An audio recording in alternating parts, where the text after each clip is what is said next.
I said, yo, welcome to the BBW show. You feel me? We talk battle rap, basketball, and wrestling on a daily basis. Please subscribe to the channel if you haven't. The topic for today is Terry Gordy, Dark Side of the Ring. Wow. Wow, wow, wow. This one was almost a complete opposite of the Buff Bagwell one from last week. I'm not gonna lie. I thought the Buff Bagwell one was kind of funny. I'm not gonna lie. I thought it was a kind of comedy. Besides the part about his mom passing away and all of that, it was about a disturbing family.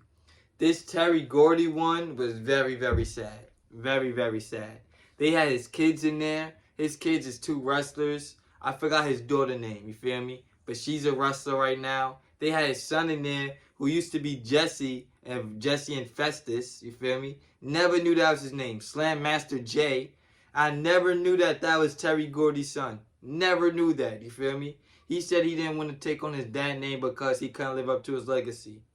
Which is kind of true. Because Jesse was not in WWE for long. You feel me? Or Slam Master J, he was not in WWE for that long.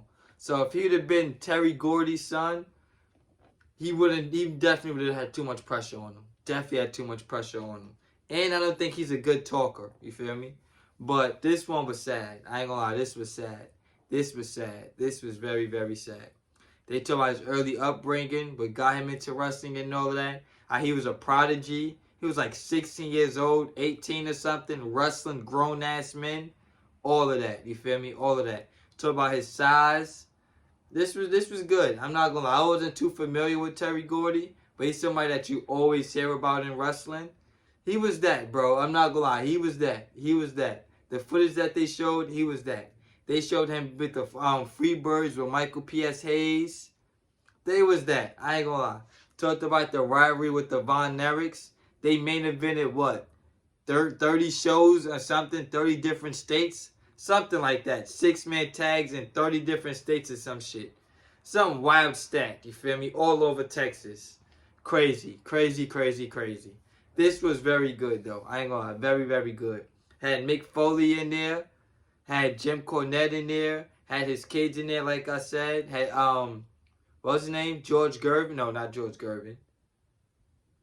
No, it wasn't Greg Valentine. I forgot his name, but you know what I'm talking about. The other member of the Freebirds was in there. Of course, Michael Hayes wasn't in there. He works for WWE. He wasn't going to be in this.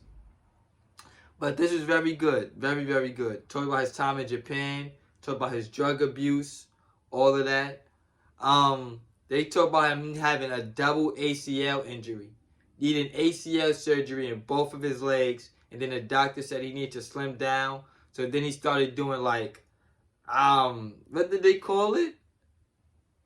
Damn, what did they call it? What, the commercial where the people be dancing on it to try to lose weight or whatever? He flew the guy to his house to do that. That was crazy. I'm not gonna lie, that was crazy. They talk about him going back to Japan working with Dr. Death. That was a crazy tag team. That was a great tag team. I'm not gonna lie.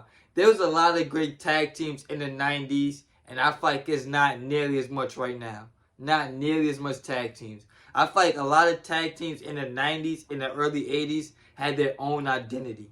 They all had their own identity. They didn't look alike. They didn't talk alike. It separated them from everybody else. I feel like right now in wrestling, too many tag teams are similar. Too many tag teams are similar, or they wrestle similar, or they look alike.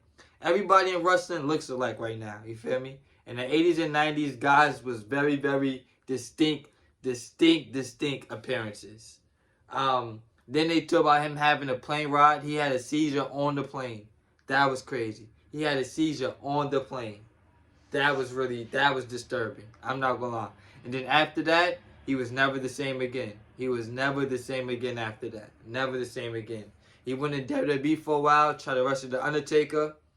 That didn't work out. You feel me? That did not work out. They said that he was dead for like, what, 5 minutes or something? 5 minutes, 4 minutes or something. And the oxygen, the oxygen being taken away from his brain, never going back up. That's what really messed him up, you feel me? He was supposed to have his last match as a tag team with his son. His son couldn't make it. And then that's when Terry Gordy passed away.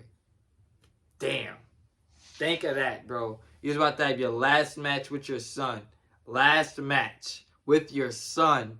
And then, because your son can't make it, he passes away. You feel me? Wow. Wow. What they said, it was a bumble clot in his chest or something? Wow. I ain't gonna lie, this was tough. But Terry Gordy's definitely a legend. He's definitely up there with like the Bam Bam Bigelows. There's a lot of people from the 90s that don't get Vader. That's not like world renowned, but they're like renowned. You feel me? Like if you know, you know. They were that. Terry Gordy, Vader, Bam Bam Bigelow. A few people from the 90s that really passed away that was really that though. They were really that, bro. Terry Gordy was really good. I'm not gonna lie. Him in the Attitude Era could have been good. Imagine him versus Kane. Imagine him versus The Big Show. Him versus The Undertaker. You feel me? If he could have got right, he would have been really good. Really good. He went to ECW for a little while, but it wasn't nothing there no more. Very sad episode of Dark Side of the Ring. Terry Gordy. What they called it? The Final Freebird or something like that. Very sad. You feel me? Very sad. Very sad. Next week, I'm going to review the one on Butcher. I was about to say Benny the Butcher. Butcher, what's his name? Butcher the Barber Beefcake. That's his name. Butcher the Barber Beefcake. I grew up in the 90s, so I wasn't familiar with 80s wrestling like that, but he was in WCW in the late 90s. He was Hulk Hogan's best friend off and on. Butcher the Barber Beefcake. You feel me? I'll have my next Dark Side of the Ring review out on him.